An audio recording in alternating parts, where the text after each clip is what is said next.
Presença aí desses ídolos, desses caras são bem-vindas, né? Grande Giovanni Colossi. Bom, gurizada, vamos fazer o seguinte. Vamos passar aqui pro assunto que tá todo mundo falando. Daqui a pouquinho a gente vai falar da transição também, que a transição venceu hoje lá o Zequinha. Mas esse assunto aqui tá todo mundo falando, que é Douglas Costa, né, rapaziada? A carta do Douglas Costa, a gente deu uma repercutida hoje no Redação, os guris conversaram sobre essa carta aberta do Douglas Costa, e a gente vai falar aqui um pouquinho sobre isso com vocês. Mas, cara, vamos lá. Carta do Douglas Costa, foram sete parágrafos ali, e dos principais, assim, né?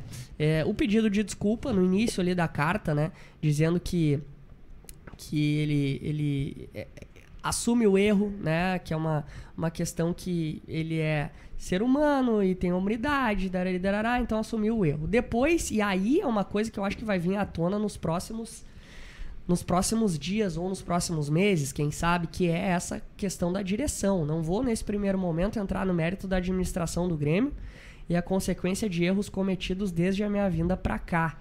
Isso fica para um segundo papo. Fazer assim, cara, vamos parte por parte aí, vamos conversar com a Fabi, com o Charlie e com vocês, Pacholada. Fabi, sim. A quem que o Douglas Costa tá se referindo, será, hein? Olha, que tu acha, ou se tu tem informação? Eu não tenho informação, eu acho. Não, eu acho, e muito com base nas declarações dos próprios dirigentes, né? Porque até, primeiro, a gente não podia nas coletivas questionar sobre o Douglas Costa, porque era um assunto tratado apenas com o presidente. Em outros momentos, a gente via o vice, Denis Abraão, citando que o Douglas Costa ficaria no Grêmio se ele quisesse, que o Grêmio não poderia se esforçar sozinho. Então, a gente via nessas situações, nessas falas, que tinha um desgaste entre o Douglas Costa e a direção do Grêmio. Assim como existe um desgaste entre o Douglas Costa e a torcida do Grêmio. Até antes eu citei, né? Eu fui analisar a repercussão no Twitter e a torcida do Grêmio realmente está muito dividida em relação a essa carta do Douglas Costa. Até quem me acompanha falando aqui, eu acho que eu falei umas 2 semanas atrás que o Douglas Costa poderia, pra mim, fazer o pedido de desculpa no Instagram, mas que não mudaria nada. Né, eu até falei, e eu repeti hoje no meu Twitter, não é algo que me comove, não me comoveu nenhuma linha, não consigo ver ele se redimindo através de um texto que talvez nem tenha sido ele que escreveu. Então a minha situação, até como ele vai ficar, como ele disse que ele vai ficar, lá em dezembro eu analiso se ele merece se pedir desculpas. Não estou falando que não vou apoiar, muito pelo contrário, eu vou apoiar porque ele é um jogador do Grêmio, ele é só mais um jogador do Grêmio, apesar de a gente saber que ele tem muita bola no pé e que ele já deveria ter mostrado isso em outro momento. Ele é só mais um jogador do Grêmio e eu apoiarei ele muito por conta do Grêmio num contexto como um todo, como um clube, como um time que precisa subir para a Série A. E eu espero que ele, tendo essa qualidade técnica que ele sabe que ele tem, ele consiga ser o fator diferencial do Grêmio em campo nessa nossa trajetória na Série B, né? Mas não é algo que me comoveu, até teve gente que não gostou muito do que eu falei. É que pra mim texto no Instagram é muito fácil. Quanto jogador faz M e vai pro Instagram falar? É sempre assim, fez merda, vai no Instagram, pede desculpa, a torcida abraça e depois acaba fazendo M de novo. Sabe? Então eu prefiro que ele jogue bola e depois eu tiro minhas conclusões. Se eu tiver que pedir desculpa pelas críticas, eu peço. Pois é, o Charlie, essa situação aí, eu fiquei bastante curioso. Depois a gente até vai avançar no resto aqui da carta aberta do Douglas, mas essa situação, pra mim, foi o mais curioso.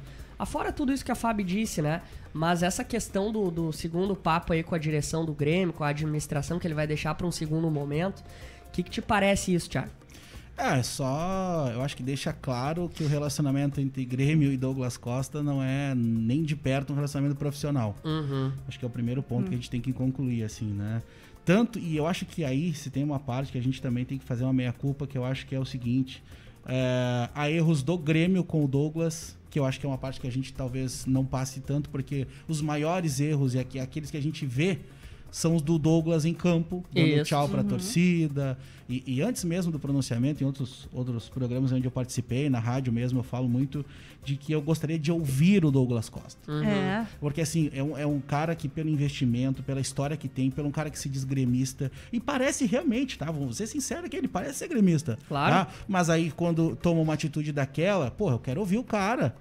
porra, o cara tem uma boa condição para contratar lá sei lá, para fazer um vídeo de esclarecimento. Convoca uma coletiva. Exatamente, chega no Grêmio, eu quero uma coletiva, eu quero exemplificar o que eu fiz aquele gesto, para quem era, porque eu tava bravo, eu quero falar, e porque assim, o torcedor merece isso. O cara que apoiou o Douglas Costa na sua chegada, o cara que vai ter que olhar o Douglas Costa ganhando um valor acima da média pro mercado nacional da Série A, entendeu? Tá machucado com isso. E porque, assim, o torcedor tava esperando nessa vinda do Douglas um ídolo, e não é essa situação. O Douglas não é um ídolo da torcida do Grêmio agora. E eu acho que até se tentou, mas ele não tem atitudes e eu acho que vai ser difícil. Como ele é um romântico que gosta de casar, tá nesse processo de reconquista com a torcida, né? Talvez ele consiga... Olha, o primeiro ponto eu acho que foi dado. Pedir desculpas. Porque o texto do Douglas Costa até pode não ter sido realmente ele quem escreveu, até acho que não.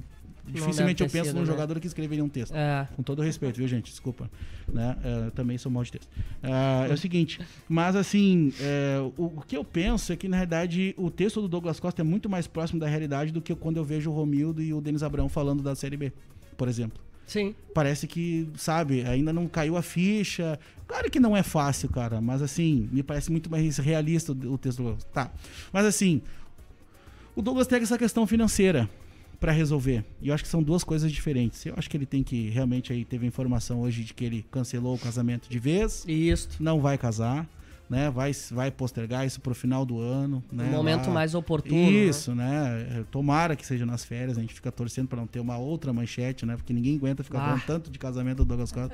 E não chega um convite pro cara. Não, esse que é o pior melhor, é não chegar o convite, né? Impressionante, né? Deve ter. Tá louco, cara. Mas assim, dentro de tudo isso, a gente espera que o Douglas Costa possa fazer um ano de jogador profissional do Grêmio, que vai render, que vai retribuir. Mas mesmo assim, se o Douglas fizer 30 gols numa temporada, que é algo louco assim, não vai ainda pagar aquilo que a galera tá nesse momento sentindo.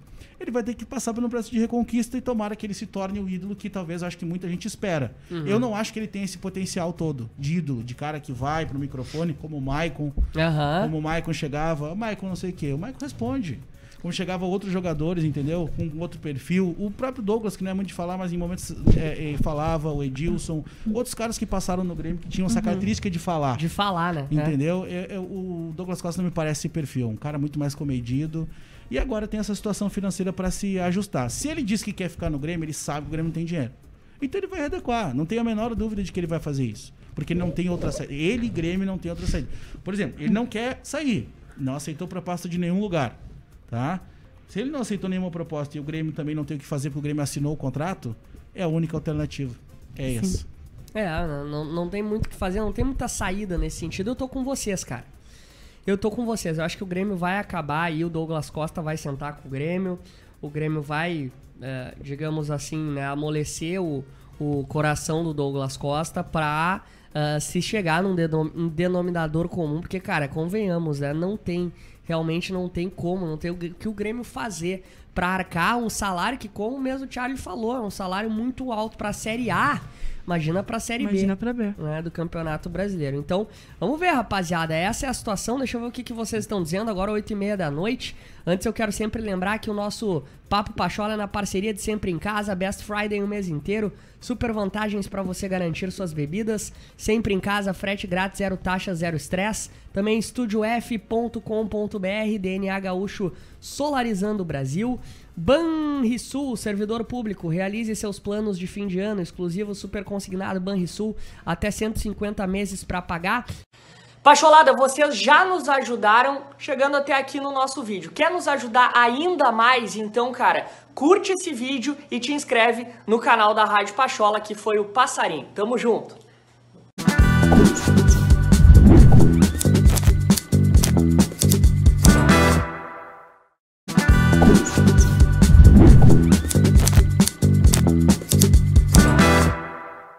Gurizada, aqui na descrição desse vídeo tem um link que te encaminha o contato da Vanessa. Vanessa é o comercial aqui da Rádio Pachola. Ela vai te mostrar como que a tua empresa e a nossa rádio vão fazer uma parceria de sucesso para alavancar os números do teu negócio. Linkzinho da descrição aqui, hein? Clica ali para tu falar com a Vanessa.